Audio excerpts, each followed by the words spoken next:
Boa noite, internautas, boa noite, companheiros e companheiras.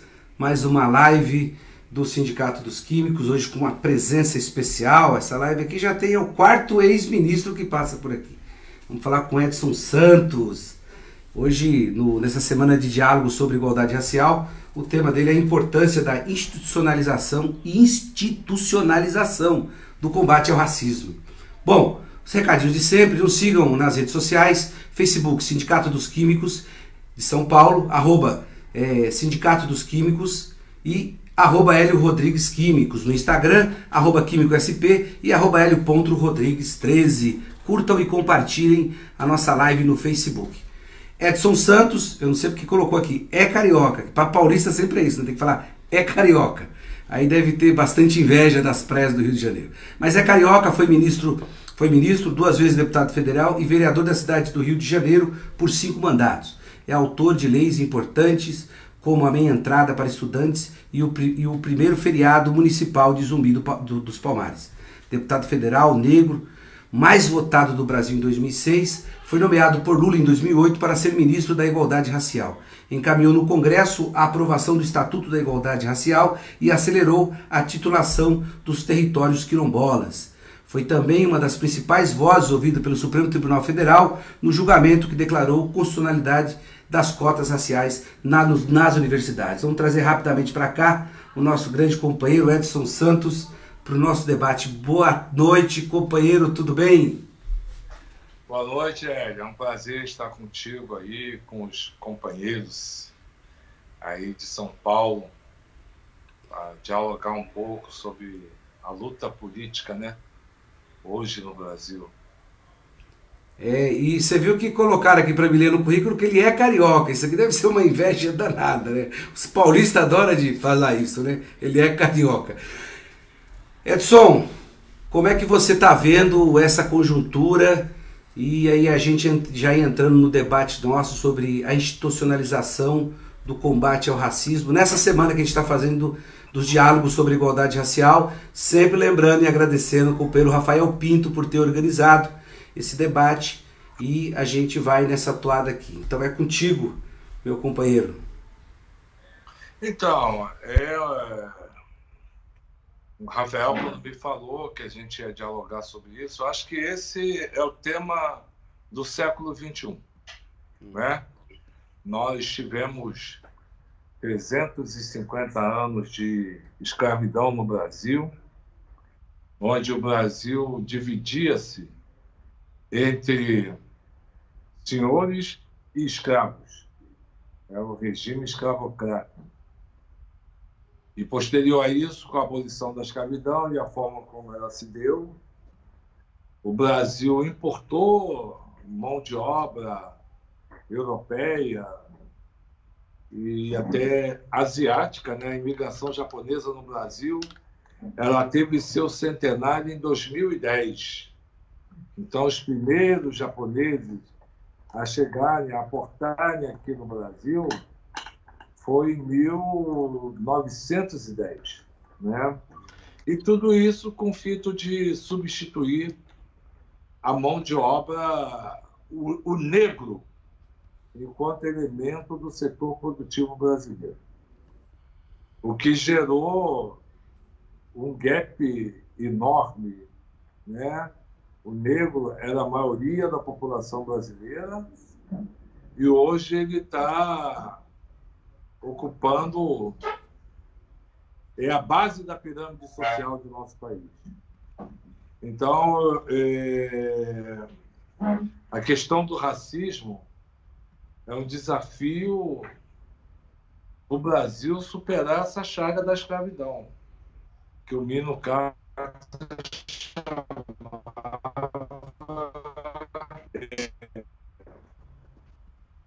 herança maldita da escravidão.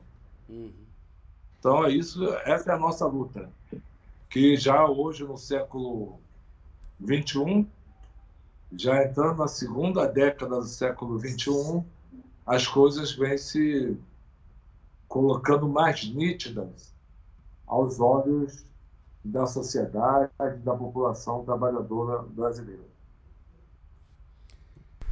Edson, essa experiência que você tem, muito importante no parlamento, e conta um pouco, você pessoalmente, como é que foi superar todas essas barreiras que tem. Aí no Rio de Janeiro nós temos uma grande companheira, Benedita da Silva, uma também importantíssima militante nessa área. É referência para nós porque a companheira Benedita já há muito tempo, né, não menos que você, vem nessa toada e tem se colocado como uma expressão nacional. Quais são para o negro, quais são essas dificuldades de poder se colocar e poder chegar numa posição tão marcante como a posição que você chegou de ser ministro, deputado federal e vereador da cidade do Rio de Janeiro? Quer dizer, quais são os desafios que você enfrentou e acha que é relevante nesse debate nosso você colocar? Olha, é matar um boi por dia para não ser esquecido, né? E nós temos que provar que somos bons. Não basta ser mais ou menos, tem que ser bom naquilo que faz, dedicado, porque o negro ainda é visto como não parte desse ambiente político, institucional do Brasil, né? Então, o desafio é enorme. Você pegar, por exemplo, a população negra são 53% a 54% da população brasileira. E tu vai ver lá no Congresso Nacional, o número é bem pequeno, né? 5%, 6% dos congressistas são negros ou se afirmam enquanto negros. Então, esse déficit de representatividade se deve a essa política de exclusão vigente no Brasil República até os dias de hoje. Nós tivemos avanços importantes a partir da Constituição de 88, que criminalizou o racismo e que colocou ao Estado o papel de promotor da igualdade entre os homens, né? Essa responsabilidade de promover a igualdade no Brasil, e aqui o governo Lula ele deu consequência prática.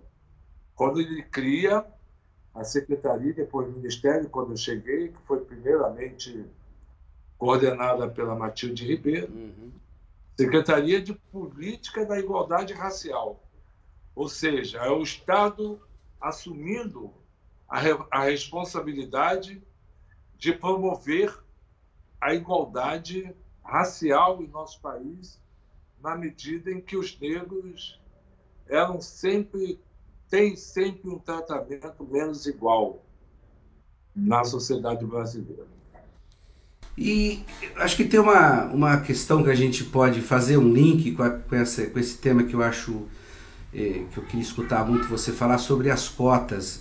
Aqui em São Paulo não deve ser diferente de outras localidades do Brasil. Por causa da pandemia você está tendo algumas escolas, algumas instituições estão fazendo ensino à distância. E uma das escolas bem lembrada do governo Lula, que cresceu bastante no governo Lula, foi o Instituto Tecnológico Federal, e aqui o Instituto Tecnológico Federal de São Paulo. Eu fiz uma live com o diretor do Instituto, que ele falou assim, nós não vamos fazer ensino à distância porque nós temos 70% dos alunos não têm acesso à internet, né? E a outra parte tem acesso ou com o celular de não sei o que os pacotes não são de internet, não conseguem atender sobre isso. E aí teve no meio de todo esse debate, ficou evidente que o acesso, e aí não estou falando do Instituto, mas a Universidade Federal também, ela não começou o ensino à distância, né? Meu filho estuda na Universidade Federal aqui de São Paulo, e eles não começaram a ensino à distância por causa disso, porque tem muita gente que não tem acesso à internet. E aí, na análise é o seguinte, então quer dizer que nas gestões do governo Lula e do governo Dilma, você ascendeu pessoas às universidades das classes menos favorecidas, que agora você vê por esse momento agora que não não são famílias que estão estruturadas do ponto de vista tecnológico, nem todo mundo tem um laptop, nem todo mundo tem uma internet, e que as cotas, né, as cotas foram muito importantes para isso. E tem aquele debate ainda muito forte desse governo anti-Brasil que o povo resolveu eleger, no debate das cotas. Então eu queria que a gente conversasse um pouco mais das cotas, sua importância, o tanto que agora a gente vê, esqueço o nome dele, eu vou lembrar, Edson, daqui a pouco, do importante, de direita, ele, o jornalista de São Paulo, mas ele está revendo a posição dele nas cotas. Ele era contra e ele está revendo. Eu vou lembrar dele aqui, mas eu te falo, mas eu queria escutar de você sobre a questão das cotas, você que foi uma pessoa muito importante na defesa da constitucionalidade das cotas raciais. Ali foi uma verdadeira guerra, né? E eu, querendo abrir aqui um parênteses, eu fico impressionado, né, a forma como a elite ela se apropria das questões do povo para moldar aos seus interesses. Eu tenho observado algumas lideranças negras no Brasil dizer que a luta do negro não é de direita nem de esquerda, né? Que essa luta não tem partido. Essa luta tem partido, sim. E o partido é o Partido dos Trabalhadores. Foi durante o governo Lula que houve o compromisso do Estado brasileiro em assumir políticas afirmativas no campo das relações raciais. A primeira dela foi a Lei 10.639, que é a Lei da História da África e a revisão da história do Brasil, inserindo nela a contribuição do negro para a formação do Estado brasileiro, né? Essa foi a primeira lei sancionada pelo presidente Lula em 21 de março de 2003. Antes de ter a CEPIR, ele sancionou essa lei. Fruto de quê?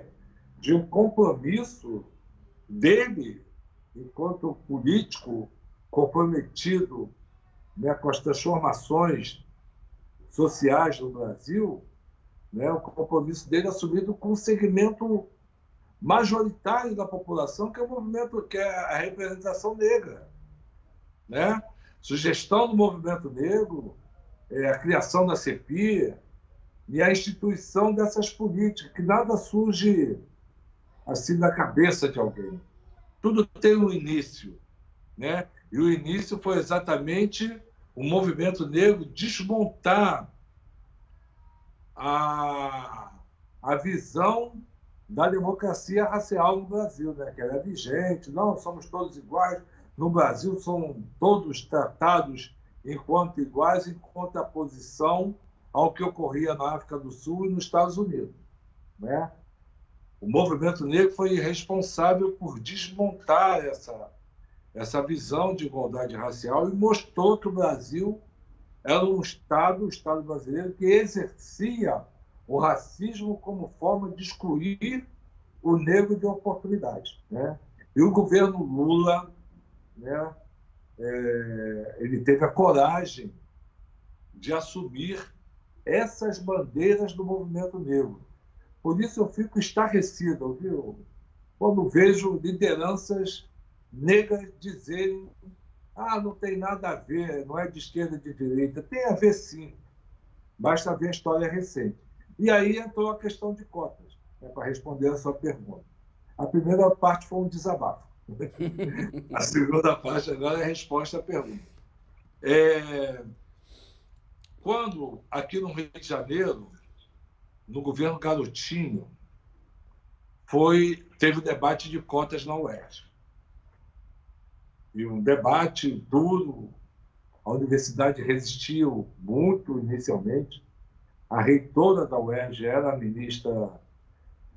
depois ministra Nilcéia Freire, que falou que resistiu muito, porque a universidade é uma corporação, né? Com autonomia. Então, qualquer coisa que mexe ali, né, na estrutura da universidade gera muita reação. E assim foi aqui no Rio de Janeiro, no caso da UERJ. Bom, encurtando o papo. Aí a Nilcéia, a reitora, ela disse que um dia, isso foi um testemunho dela, em uma reunião com o presidente tratando desse tema. Ela falou que um dia entrou no elevador da UERJ, aí umas meninas de direito, que a Universidade UERJ é uma universidade muito branca, universidade estadual branca. E as meninas comentando, estudantes da UERJ, pois é, agora a gente já não vai poder mais deixar a nossa bolsa dentro da sala de aula, porque essa gente está chegando. Aí ali ela percebeu, ela teve um choque de realidade, que a universidade não poderia formar pessoas com aquela cabeça. E ali, mais do que os inúmeros argumentos levantados em favor de cotas, essa fala, esse diálogo foi que a convenceu de ser uma mulher humanista e tal, socialista, a defender cotas na universidade. Então, o UERJ, depois a UNB, adotou cotas e o debate nacional continuou rolando, né? Com muita resistência nas universidades federais. O grande núcleo de resistência a cotas foi na UFRJ. A antropóloga Ivone Magui, muito conhecida e respeitada, também Peter Frey, escreviam inúmeros artigos nos jornais, principalmente o Globo. É importante dizer que o sistema Globo ele se colocou frontalmente contra essa política, né? Desqualificando cotas, dizendo que cotas iriam racializar as gerações no Brasil. Veja bem, com outro nível de argumento, mas volta a coisa da paz social no Brasil, onde negros e brancos conviviam em harmonia. Só que o negro vivia na cozinha e os brancos na sala. E eles não queriam alterar esse status quo. Então foi um grande debate, né?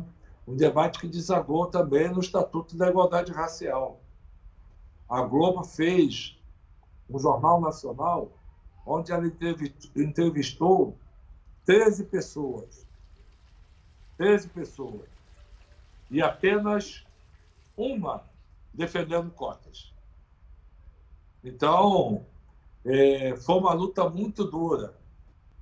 O DEM, que alguns líderes negros têm elogiado na questão da luta, dizendo que são... Tem gente que diz que eles são mais parceiros do que nós do PT na luta em defesa do negro. Já ouvi isso. E escreveu-se isso. Tá certo? Né?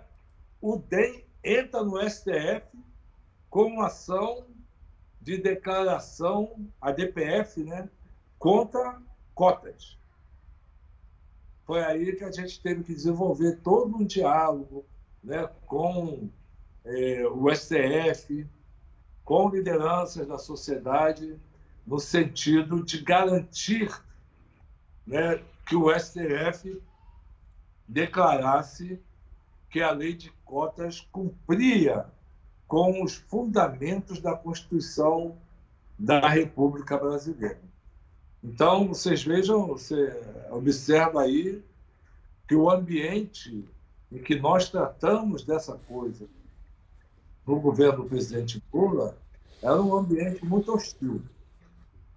E eu fico muito, assim, decepcionado com algumas lideranças importantes aí da luta do negro, dizer que a luta antirracista não tem esquerda nem direita. Tem o quê? O Jorge Soros, que banca muita coisa nessa área, né? Tem a TV Globo, que promove muita coisa nessa área. É o quê? Quem é que tem nessa história aí? Tem a Fundação FOR, que também investe muito aqui, no sentido de dividir o negro e de que o negro não enxergue a luta contra o racismo e por uma sociedade democrática, do ponto de vista das gerações raciais, com a luta pela transformação da sociedade brasileira, ou seja, com a luta de classe, né? É a luta de classes, né? é a questão de raça e classe caminhando juntas para transformar o Brasil numa democracia. E quem me levantou essa lebre, né, até eu tenho muito respeito por ele, foi o Celso Amorim. Uhum. E foi ministro comigo e falou: o Edson, o Brasil só será efetivamente democrático quando nós olharmos a sociedade brasileira em todos os seus estamentos e ali a gente identificar o negro, que vai estar lá a partir da sua potencialidade e, obviamente, para isso ocorrer, é fundamental o Estado brasileiro criar as condições para que o jovem negro que quer estudar, quer fazer universidade, quer ser embaixador. Você vê, o Brasil tem N representações na África. Agora o Bolsonaro está acabando com a representação da África. Fechou a embaixada de Serra Leoa e fechou uma embaixada, se não me engano, na Libéria. Ele fechou embaixadas, né? Mas no governo Lula isso cresceu muito. Pô, o corpo diplomático brasileiro é branco. E o Brasil é o principal contingente de negros fora da África. Isso é ou não é uma contradição? Né? Então, a nossa luta, ela passa muito por isso. Né? Eu queria finalizar dizendo o seguinte: a gente faz política não é para ficar bem na fotografia. Uhum. Né? A gente faz política para transformação. E eu acho que é um despropósito, uma capitulação. Pessoas irem, né, para os grandes meios de comunicação, atacar a esquerda e, na verdade, atacar o PT naquilo que o PT fez de melhor, que foi a política de ação afirmativa na universidade, a Lei 10.639, a regulamentação do trabalho doméstico, que a doméstica era um prolongamento do Brasil escravocrata. Eu digo isso porque minha mãe foi empregada doméstica. E não tinha sábado, domingo, não tinha hora para chegar em casa. Tá certo? Para cuidar dos filhos dos outros. Né? Então, o PT, ele teve essa dádiva que devia ser, que tem que ser reconhecida. Né? Eu prefiro pregar no deserto, mas sempre vou dizer isso. Né? Não tem como dissociar os avanços na luta antirracista do Brasil, no Brasil, com o papel do presidente Lula, principalmente, e do PT. É óbvio que a gente vai ter que dar o crédito à Dilma, porque ela fez a lei de cotas no serviço público, porque foi ela que sancionou a lei que regulamentou o trabalho doméstico, que foi relatada pela companheira Benedita da Silva, que também foi empregada doméstica, e que hoje está se capacitando para ser a nossa candidata a prefeita na cidade do Rio de Janeiro. E com toda a nossa torcida aqui de São Paulo, que deu muito certo, porque eu acho que é uma... Eu estou entusiasmadíssimo com essa possibilidade. Conheço a Benê, né, para quem... O pessoal que conhece há mais tempo, essa grande guerreira que representa muito o povo do Rio, o povo do Brasil, né? Porque a Benê... Exatamente. Eu não sou paulista, eu sou mineiro, mas fui criado em São Paulo. Não é só dos carioca, a Benê também é um patrimônio de todos nós, assim como você também, pela sua história de militância. Ela sempre esteve do lado certo da história. Né? Todos nós temos defeitos, temos qualidades e tal, mas uma qualidade que eu coloco assim, acima de tudo, na Benedita, ela quer escolher um lado e é fiel a esse lado. Com certeza. E a gente vai estar aqui na torcida muito para que vocês consigam, para que nós, né, para que os progressistas do Rio de Janeiro, que nós consigamos ter uma prefeita que represente a população efetivamente do Rio de Janeiro. Agora, Edson, tem uma curiosidade pessoal minha. de que, assim, eu, lógico, sempre fui a favor da cota, porque eu acho que a cota ela faz um processo de reparação histórica. É muito pouco ainda, mas já se começa um processo que a gente tem que avançar muito mais. E, evidentemente, aqueles que eram contra são argumentos muito pejorativos, ou aqueles que não têm pouca interpretação da realidade brasileira. Mas que argumento que você usou, que você acha significativo, para que você possa convencer uma pessoa que as cotas são importantes, que as cotas reparam, que as cotas harmonizam a sociedade? Porque nós da esquerda sempre defendemos que o combate à criminalidade não é o combate com a ponta de uma arma, e sim com você resolvendo a questão da desigualdade social. A desigualdade social não justifica a criminalidade, mas você também não combate a criminalidade encarcerando a população e não resolvendo problemas estruturais como a questão da desigualdade, que é profunda. Aí no Rio, aqui em São Paulo, enfim, que é fruto do capitalismo, que acentuou muito mais essa desigualdade que a gente tem. Mas quais o argumento que você possa colocar aqui nessa live nossa, para aqueles que têm dúvidas sobre a cota, que acham que não enfim, ela não repara? Qual argumento que você usou com bastante força para convencer essa questão da cota? A primeira coisa da universidade. A universidade é pública.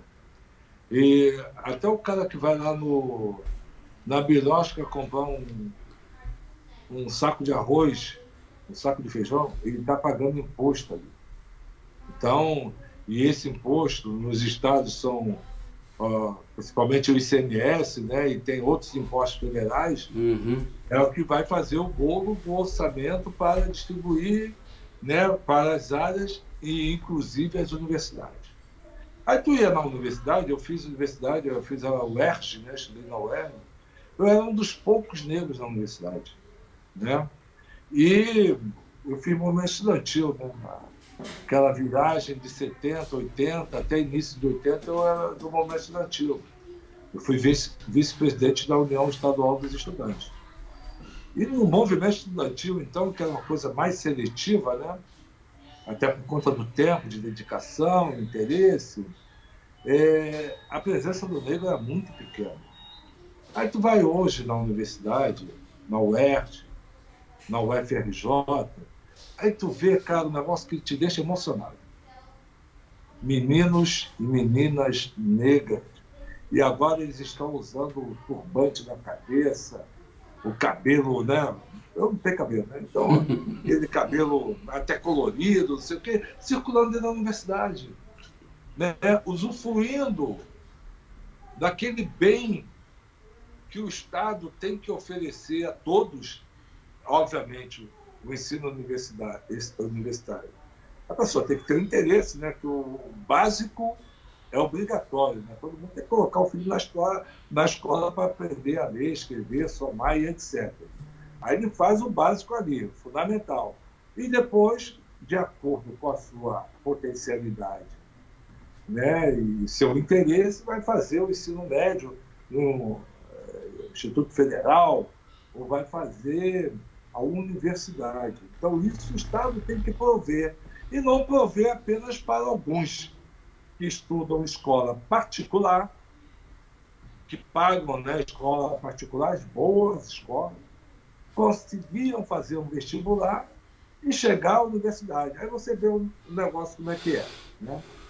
No ensino preparatório, não é? Que é o ensino fundamental e o ensino médio, os pais pagavam. E pegavam lá, eu acho que até uma coisa que está meio defasada, né, do valor, mas descontavam o seu imposto de renda, parte daquilo que gastou com a educação dos filhos. Estudavam em bons colégios. Depois esse menino vai, ou menina, migra, faz uma escola federal, ou uma USP aí em São Paulo. Aí vai para uma escola pública de excelência, que é a exceção das PUCs e outras universidades aí. As melhores universidades são as universidades públicas e federais. As melhores do espaço, né? Então, aí o cara que teve condição de bancar uma escola de qualidade, e ia para a universidade pública. E o garoto que estudou com muito sacrifício, pô, aquele negócio, aí chega com 14, 15 anos, ó, meu filho, você vai estudar de noite e vai trabalhar de dia, que eu não tenho mais como bancar. Tá bom, pai, vamos fazer isso. Aí estudou a duras penas, depois da hora do vestibular, ele vai e é qualificado por uma escola particular e tem que pagar a escola particular, e geralmente com uma qualidade inferior à da escola pública. Então, a questão de cota, ela veio equalizar esse negócio, dar oportunidade para o jovem negro e para o jovem pobre, porque cotas também têm um recorte social, né? Então, o jovem pobre que mora numa comunidade, aí na periferia, ele tem acesso a cotas também. Ele usufrui de cotas também. Então, eu diria isso, né, para as pessoas pensarem sobre isso, porque esses argumentos são utilizados, os contrários, para dividir o nosso povo. Para dividir. E a luta antirracista é uma luta de todos, negros e não negros, que são contra o racismo. Não basta ficar dizer assim, ah, não, eu não sou racista, tá? Eu sou até amigo do fulano. Não, tem que ser antirracista. Tem que lutar contra o racismo, tem que ser solidário, para que a gente possa ter uma sociedade mais democrática e de bem-estar. Hoje o Estado, não sei em São Paulo, mas o Estado do Rio de Janeiro gasta mais com segurança pública do que com educação.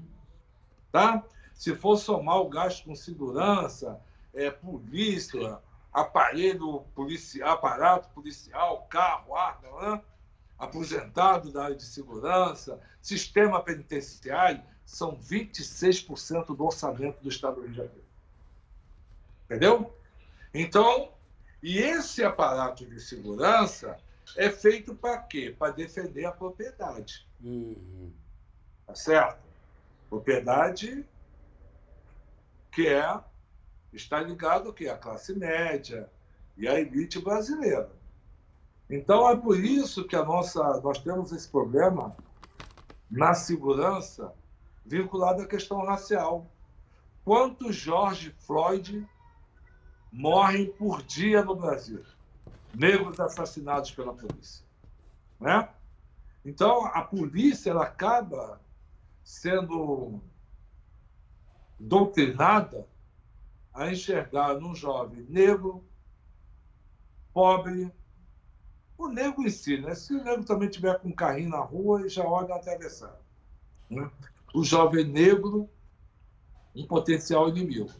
E aí, pô, se der um tiro no cara, vamos dizer assim, não, o cidadão é suspeito. Então, o fato de ser suspeito já é motivo para condenar a morte, porque um tiro de fuzil é uma condenação à morte. E nós temos muito caso. E aí nós temos uma lei que foi de autoria do Paulo Teixeira, deputado aí de São Paulo, né, do PT, que é o excludente de ilicitude, que é para acabar com essa história do policial não ter que justificar a morte de um cidadão. O policial, ele é um agente do Estado. Ele é pago pelo Estado para proteger todo cidadão. Não importa se é na periferia, se é na comunidade, na favela, ele tem que entrar respeitando o cidadão. Até porque nessas comunidades, eu posso dizer com certeza, a grande maioria das pessoas são trabalhadores. Assim como na Paulista, aí no Morumbi, a grande maioria são empresários dignos. Mas tem também aquele que vive da lavagem de droga, do tráfico de armas, etc., e que posa como no meio da elite passando batido. Então, esse problema racial no Brasil, ele acaba desaguando, né, no aparato policial, né, que é o único órgão do Estado que entra numa favela, que entra lá em Paraisópolis, né?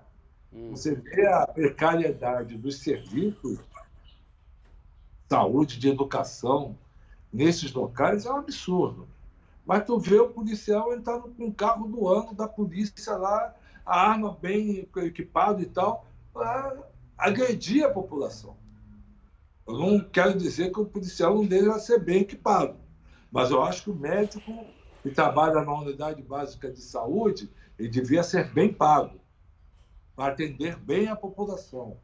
O professor que dá aula aí para as crianças em nossas comunidades deveria ser muito bem pago para que nós não chegássemos a ter na segurança o papel que ela tem hoje. Perfeito, Edson. Aqui nós temos, você deve conhecer, um jornalista bastante de direita, o Reinaldo Azevedo, que sempre falou, enfim. Ele teve uma postura até que a questão da prisão do presidente Lula, ele sempre bateu no processo. Eu escuto o Reinaldo. Ele batia no processo, a gente acabava escutando, porque... Mas ele, recentemente, num dos programas dele, ele falou da questão da cota racial, que ele está revendo aquilo que ele pensava da cota racial. Porque ele era contra, e ele estava revendo isso. Então é extremamente importante, até pelos resultados que estão dando os alunos cotistas, que são superiores. Né? Isso é muito interessante. Tem um monte de gente aqui, pode falar. O Reinaldo é um influenciador. Aquele programa dele, eu ouvi até aqui no Rio de Janeiro, eu ouço lá na Bandeirante, né? O programa dele. Então, o fato dele evoluir na visão, né, da luta contra o racismo, eu acho que é um ganho para o nosso lado. Essa foi a posição num dos programas que ele teve. Eu vi, eu falei que o programa dele é da coisa, né? É da coisa. Então ele acabou fazendo essa fala. E eu achei muito importante também. Bom, tem um monte de gente aqui na live se manifestando. Dá um pouquinho de voz a esse pessoal que passa por aqui, que está nessa semana de debate muito interessante sobre diálogo sobre a igualdade racial, que o nosso querido Rafael Pinto organizou. A da Guia também aqui, uma companheira da nossa região aqui, do Campo Limpo. A Vera Nogueira, que é ali da ocupação Anchieta, né? O Silvio Lopes, que faz uma brincadeira aqui, que num futuro governo ou num futuro mandato de vereador, que eu sou pré-candidato a vereador pelo Partido dos Trabalhadores, de que no nosso mandato tenha direito à cota. É evidente que a gente vai ter que sair do discurso e ir para a prática, então nos acompanhe pela frente, porque evidentemente tem que falar e fazer o que a gente pensa. Então essa questão racial para nós é importantíssimo fazer o debate. A Viviane Oliveira manda um boa noite, a Vanessa Nascimento, a Francisca Aparecida da Brasilândia, que até então liderava aqui os mortos por Covid. A Covid foi para a periferia e está cada vez mais avançando, infelizmente, com esse governo que nós temos, que fala uma coisa, né, e faz outra aqui em São Paulo. A Regina dos Santos, o PT foi atacado por ter olhar diferenciado para o povo. A elite não perdoa. Isso é uma questão também, né, Edson, de aquilo que eles montaram do ponto de vista desde o mensalão, agora a gente viu da Lava Jato, mas a Vaza Jato mostrou para que servia a Lava Jato, a quais interesses. Fora esse pano de fundo, tem a questão de algumas ações muito fortes do governo Lula, que foi a questão das cotas e a questão da empregada doméstica. O pessoal acha que isso é pouco, mas isso afetou essa elite, mas assim, dramaticamente. Quer dizer, você tem uma empregada doméstica, eu tenho que pagar os direitos trabalhistas para ela.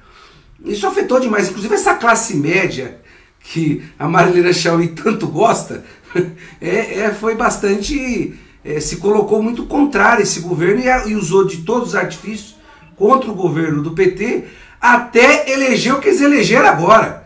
Essa coisa que só a questão, eu tenho falado muito com o deputado federal Newton Tato, aqui do PT de São Paulo, que tem um trabalho muito forte com as populações indígenas e com as populações quilombolas. O que está acontecendo lá em Alcântara, o que estão fazendo com o povo quilombola de Alcântara, para poder entregar para os americanos em um lugar que sequer o presidente da República, depois que entregar, vai poder entrar lá para saber o que fazem. Quer dizer, essa classe média contra as cotas raciais, contra a questão da empregada doméstica, elegeu um cabra que nem esse, que eu não sei se dá Eu tive aqui um debate com um psicanalista, o psicanalista Paulo, o Dr. Paulo, que foi durante 30 anos diretor do Juqueri aqui de São Paulo. Aqui em São Paulo, o Juqueri era conhecido como local dos loucos.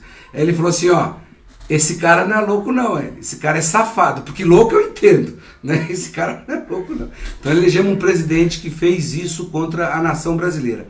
A Regina dos Santos, Sebastião manda um abraço, a Lenilda, a Juliana Duda, a Vanessa, o Silvio Lopes, a Rafaela Cristina, do Movimento Vermelho para Lutar, Movimento de Moradia aqui de São Paulo, a Thaisa Camilo, José Alves Neto, lá do Piauí, sempre acompanha a gente, lá do interior do Piauí, Eliseu Martins, o João Batista, o Kennedy também, a Assunção, a Edith Paz, o Paulo Ferraz, a Edna Vilela, o Joel Cândido, grande Joel Cândido, a Patrícia Guzmão, a Luz, a Jordana, enfim, a Luana, uma série de companheiros, a Maria do Socorro, a Rosana Lucena, que passaram pela live aqui, estão passando, interagindo com esse debate que nós estamos fazendo sobre essa questão da institucionalização do combate ao racismo. Então, a questão das cotas, eu também acho que ela marcou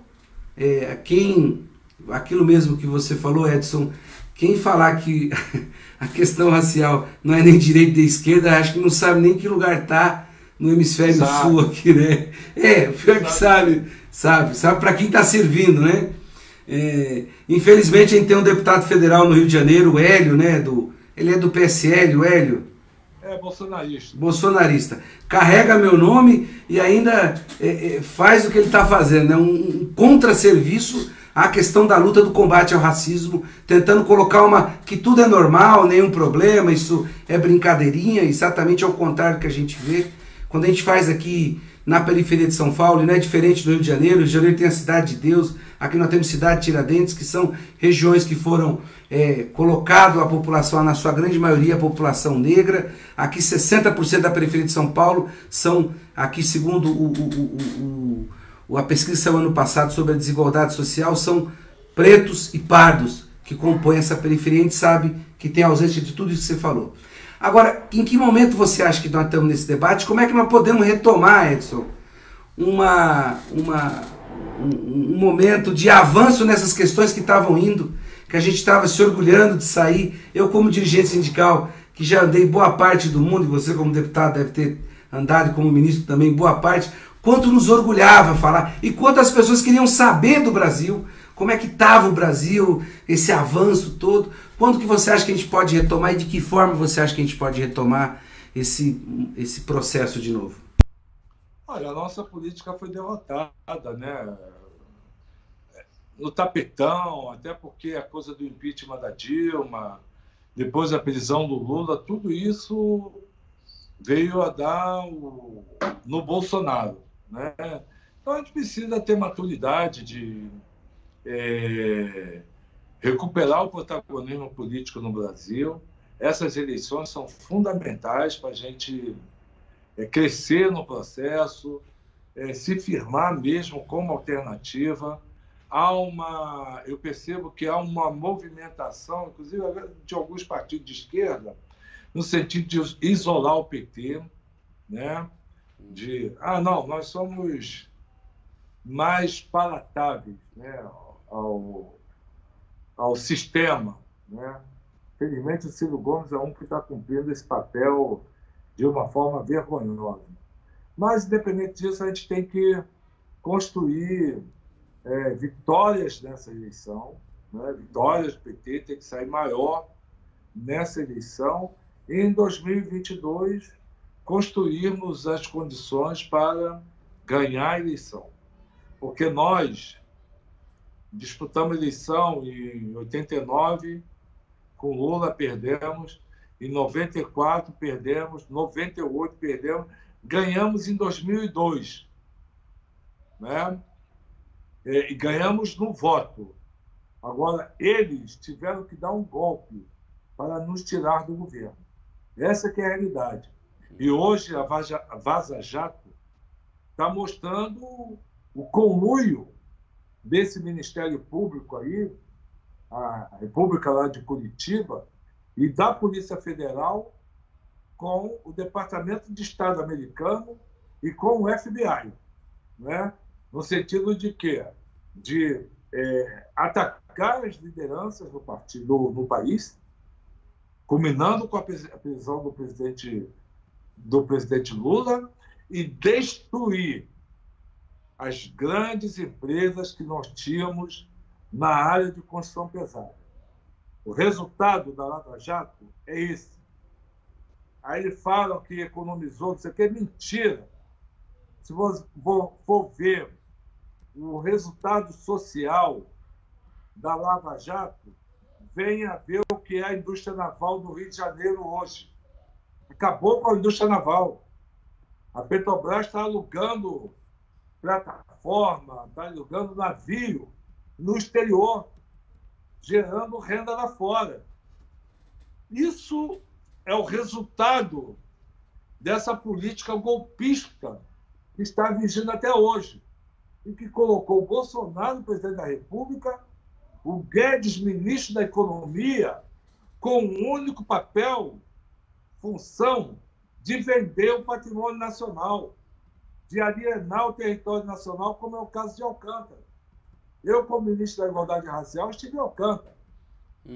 É importante dizer que, do ponto de vista do lançamento de satélite, é o melhor lugar do mundo. E nossa preocupação ali, inclusive o presidente Lula recomendava muito isso, era buscar equacionar, né, o problema, a questão do desenvolvimento da indústria aeroespacial ali naquela região com as comunidades tradicionais quilombolas. Tem mais de 100 comunidades quilombolas ali em Alcântara. Então, agora, com o golpe, o que o Bolsonaro fez? O ministro da Secretaria de Segurança Institucional não fez uma resolução, uma coisa pequena, declarando que vai tirar os quilombolas de lá para abrir espaço para a entrada dos americanos, num golpe de força, né? Então, nós temos que virar o jogo, até porque a verdade está do nosso lado, né? Então, eu diria que eu confio muito que nós vamos virar o jogo e vamos colocar o Brasil no trilho de ser um estado de bem-estar social e uma nação, uma grande nação perante os povos no mundo. Como você falou, a gente viajar ao exterior, porra, curiosidade. O que está acontecendo no Brasil? O que você... É uma coisa fantástica. Uma coisa fantástica. Com certeza, né? Nós perdemos uma credibilidade gigantesca. E essa questão de Alcântara, como você bem falou, eu tive um professor na faculdade que trabalhou em Alcântara, que infelizmente teve um desastre depois de Alcântara, que a gente acha até que foi alguma sabotagem da CIA, né? E que, infelizmente, você deu... ali é 30% menos de combustível para colocar qualquer satélite em órbita, né? Lugar privilegiado que você poderia, enfim, usar para a nação, você está dando de mão beijada para o governo norte-americano.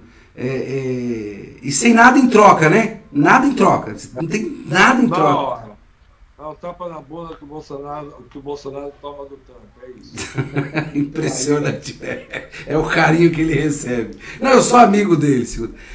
Edson Santos, tem bastante gente aqui na live e eu quero pedir desculpas a todos os companheiros que estão aqui, que interagiu com a gente. A gente está chegando no final do programa nosso, até porque nós estipulamos 1 hora sempre. Eu queria agradecer demais a sua participação. Eu acho que mais um convidado especial que colocou nesse semana de diálogo sobre a igualdade racial, questões importantes para a reflexão dessa temática, e acho que nós, essa semana, quem acompanhar as 10 lives que nós estamos fazendo, com certeza vai ter uma visão mais apurada sobre essa questão.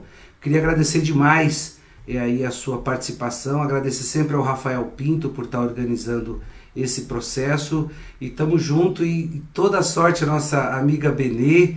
Eu tive em Brasília, fui levar para ela como deputada federal, um livro que nós fizemos não, tem uma participação nossa sobre a questão da reforma da Previdência, que o professor Eduardo Faiani, que foi uma das pessoas que esteve lá ajudando o debate contra a reforma que teve, e foi muito legal rever a Benê com tanta força, né? Eu já vi a Benê em algumas décadas e ela continua firme, forte, determinada. O povo do Rio de Janeiro, com certeza, se eleger a Benê como prefeita, vai ter uma das melhores, se não a melhor prefeita da história do Rio de Janeiro. Muito obrigado, eu queria que você fizesse aqui as considerações finais e muita gratidão por você ter participado com a gente, meu irmão, dessa pequena contribuição que a gente está fazendo para o debate da questão sobre a igualdade racial. Tá, obrigado aí a você pela oportunidade da gente dialogar, né? Amanhã eu vou ter uma live com a Benedita, às 18 horas, no Facebook. Estão convidados para entrar na live e tal, dialogar com a gente. Faço votos de êxito na sua campanha. E aquela questão de cotas, eu não colocaria cotas no mandato. Eu diria que seu mandato tem que ter a prioridade da questão da luta pela igualdade racial. Por óbvio, vai ter que ter negros no seu mandato para desenvolver essa história. Mas é compromisso com a luta antirracista. Eu acho que a questão central aí é essa, né? E vou estar à disposição, me sigam no Facebook e no Instagram, @EdsonSantosRio. E estamos aí, viu, Hélio, disponível para colaborar naquilo que for possível aí para o seu êxito eleitoral. Seu êxito eleitoral será o nosso êxito eleitoral, tenho a certeza disso, firme na luta. Muito obrigado, Edson, e mando um abraço para a Benê dos Químicos de São Paulo, na torcida por vocês, e vamos seguir juntos para mudar esse país, porque nós já mostramos que quando a gente chega, a gente faz a diferença, e fizemos a diferença na gestão do presidente Lula e da presidenta Dilma. Fica com Deus, axé, até a próxima, meu irmão. Obrigado. Bacana, um abraço, prazer falar contigo. É isso aí, tivemos aqui com o nosso querido Edson, discutindo mais um dos temas da questão da igualdade racial, com o ministro, né, Edson Santos, que foi ministro do presidente Lula, fez um trabalho importantíssimo na defesa das cotas raciais nas universidades. Isso é muito importante, né? O diálogo com o ministro da Igualdade Racial do governo Lula, Edson Santos, nos fez refletir sobre os diálogos com o ministro da Igualdade Racial do presidente Lula. Edson Santos. Nos fez refletir sobre as marcas profundas que os 3 séculos de escravidão no Brasil deixaram na nossa história. O resgate dessa dívida histórica com os negros e negras só começou no governo do campo democrático popular de Lula e Dilma. Todas as políticas de ação afirmativa implementadas ajudaram a reduzir a discriminação racial e a estabelecer políticas para diminuir a desigualdade social. Foi possível observar a ascensão social e intelectual de milhares de pessoas, mas ainda temos que lidar com o racismo institucional, pois a presença negra em espaços que antes eram só elite branca ainda incomoda os conservadores. O governo que está aí tenta, a todo custo, implementar retrocessos no campo social, mas seguiremos fazendo a luta antirracista e lutando pelos direitos que são da população negra. Esse é o compromisso que temos com as futuras gerações. Uma sociedade mais justa e democrática que só é possível com a igualdade racial. Uma boa noite, estamos juntos e fiquem conosco. Amanhã a gente continua nessa semana de debate da igualdade racial.